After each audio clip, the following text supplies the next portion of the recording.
বেণীমাধব বেণীমাধব তোমার বাড়ি যাব। বেণীমাধব, তুমি কি আর আমার কথা ভাবো? বেণীমাধব, মোহন বাঁশি তমাল তরুমূলে বাজিয়েছিলে। আমি তখন মালতী স্কুলে ডেস্কে বসে অঙ্ক করি, ছোট্ট ক্লাস কর।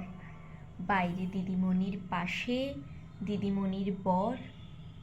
আমি তখন নবম শ্রেণী, আমি তখন শাড়ি।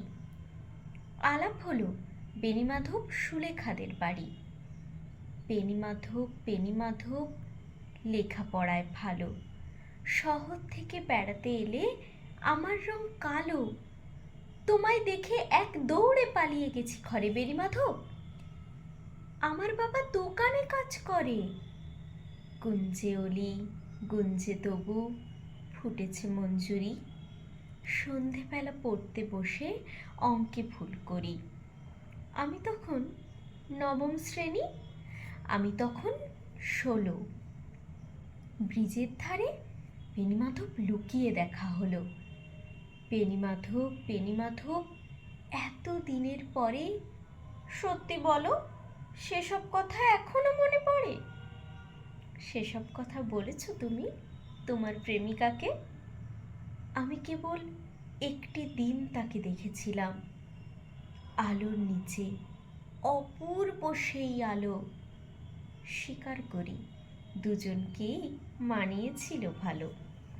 জুড়িয়ে দিল চোখ আমার, পুড়িয়ে দিল চোখ। বাড়িতে এসে বলেছিলেন ওদের ভালো হোক। রাতে এখন ঘুমোতে যাই একতলার ঘরে।